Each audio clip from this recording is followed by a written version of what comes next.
Okay, so this is my informative speech on how to become an airborne mission systems operator in the Air Force, which is a 1 out of 3. Okay, first you need to go talk to a recruiter and tell him that this is the job that you want after he gives you a list.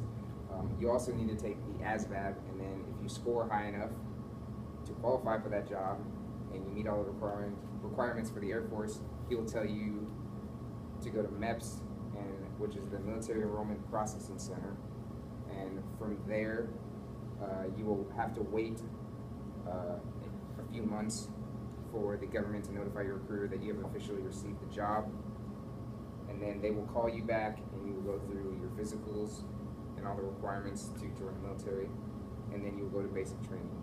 And AFI 36-2201 is the Air Force instruction, which requires all military members in the Air Force to go to basic training.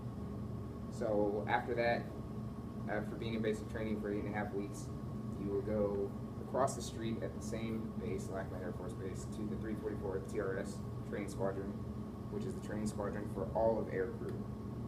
And from there, you will complete anywhere from 8.5 to 12 weeks of academics, depending on the crew position that you get within our career field and the specific platform that you receive. And the platforms in our career field would be the E-3 AWACS, the MC-12, the AC-130 gunship, and the E-8 J-Star. Once you complete that academic course, you will have officially received your 1 Alpha 3 AFSC code, and you will also be an aircrew member at this point because you will have received your aircrew wings that we are required to wear in our ABUs and our flight suits. From there, you will go to SEER, which is about a 3-week course, and in addition to that, you will have a water survival course, which is about 3 days. So SEER is survive, evade, resist, and escape, and that is in Spokane, Washington, where you'll learn how to do all that. And they will also teach you how to evacuate an aircraft in a ditching scenario in the event that you crash in a body of water. From there, you will go to Tinker Air Force Base in Oklahoma, which is unfortunate if you get stuck there. And if you're lucky, you'll end up in Alaska or Okinawa, Japan, which is the only other 2 places that our career field can go on the E-3. There's more options for other platforms, but for us, we're not so lucky. Once you get to Tinker, you will complete another 8.5 to, again, 12 to 16 weeks of academics, depending on your crew position.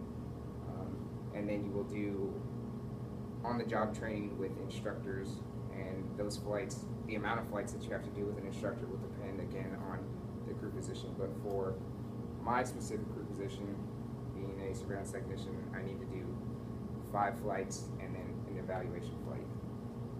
And then after that, you become basic mission qualified. And then again, for other crew positions, that'll be the end of their training until they get to their duty station. But for my position, surveillance, and any other surveillance officers or technicians, we need to go to mission qualification training, and that is where we learn how to do our job integrated with, on the tactical level, with fighter aircraft and rescue squadrons and operation plans. And then from there, once we complete that, we become mission qualified, and then we can go on to our duty station, where we will have to learn how to do the theater operating instructions. So every theater has a different way that they operate, and for us out here, we have to do 3 more additional flights with an instructor to learn the 3 different types of missions that we have out here in the Pacific. And once we complete those, then we become fully certified to fly on our own on the E-3 and be deployed and sent out on TDYs all over the world. So that is how you become a 1 Alpha 3.